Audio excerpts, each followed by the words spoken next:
ആകുട്ടിക്കാണോ? Okay. അപ്പൊ ഞാനൊരു കാര്യം എന്ത് ചോദിക്കട്ടെ, സത്യസന്ധമായിട്ട് ആൻസർ ആണ് എനിക്ക് വേണ്ടത് കേട്ടോ. ഇപ്പം ട്രെയിനിങ് വന്നിട്ട് ഇപ്പൊ എത്ര നാളായി മൊത്തം? ഇവിടെ 4 മാസമായി. ഇവിടെ 4 മാസമായി. അതുപോലെ ഫസ്റ്റ് ട്രെയിനിങ് ഒരു 6 മാസം ചെയ്തല്ലേ?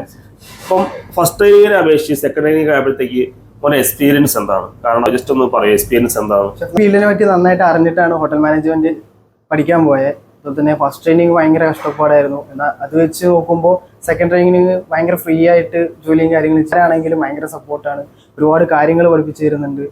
ഞാനത് പാഷനായിട്ടാണ് വർക്ക് ചെയ്യുന്നത്. എനിക്ക് ഫ്യൂച്ചറിൽ ഒരു എക്സിക്യൂട്ടീവ് ഷെഫ് ആവണമെന്നാണ് ആഗ്രഹം. ഹോട്ടൽ മാനേജ്മെന്റ് പഠിക്കാൻ പോകുന്ന പുതിയ കുട്ടികൾക്ക് വേണ്ടി ഞാൻ ഒരു വീഡിയോ കൂടി ചെയ്യുകയാണ്.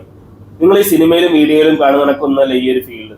കുറച്ച് കഷ്ടപ്പാടുണ്ട്. അപ്പൊ അത് ഇന്നല്ല ഏത് ജോലിക്കായാലും അതിൻ്റെതായ ഒരു കഷ്ടം. നിങ്ങൾ ആദ്യമൊക്കെ ട്രെയിനിങ് കയറുന്ന സമയത്ത് അത്യാവശ്യം നല്ലൊരു കഷ്ടപ്പാടും കാര്യങ്ങളെല്ലാം ഉണ്ട്. പക്ഷെ അതൊക്കെ നിങ്ങൾ പിന്നീട് അങ്ങോട്ട് എക്സ്പീരിയൻസ് ആവുന്നതോറും ഈ ഒരു കഷ്ടപ്പാടൊക്കെ അങ്ങോട്ട് കുറഞ്ഞ് നിങ്ങൾ ലെവലിലേക്ക് എത്തും. അല്ലാതെ നിങ്ങൾ ഈ സിനിമയിലെ കാണുന്നത് പെട്ടെന്ന് നമ്മൾ പഠിച്ചിറങ്ങിയിട്ട് വലിയൊരു ഹൈ സാലറി വാങ്ങിക്കുന്ന അല്ലെങ്കിൽ ഒരു ഓഫീസ് വർക്ക് ചെയ്യുന്നത് ഇതൊന്നും ആയിരിക്കില്ല ഈ ഒരു വർക്ക്. അപ്പൊ നിങ്ങൾ ഈ വർക്കിനെ പറ്റി അല്ലെങ്കിൽ ഈ ഒരു ഫീൽഡിനെ പറ്റി നന്നായിട്ട് അറിഞ്ഞിട്ട് മാത്രം നിങ്ങൾ പഠിക്കാൻ പോകുക. വെറുതെ കുറെ കാശ് കളഞ്ഞ് നമ്മൾ ഈ ഫീൽഡ് തിരഞ്ഞെടുത്തിട്ട് പിന്നെ ഫീൽഡിലേക്ക് വന്നിട്ട് ഫീൽഡിനെ പറ്റി കുറ്റം പറയേണ്ട അതിന്റെ ഒരു അവസ്ഥ ഉണ്ടാക്കണ്ട.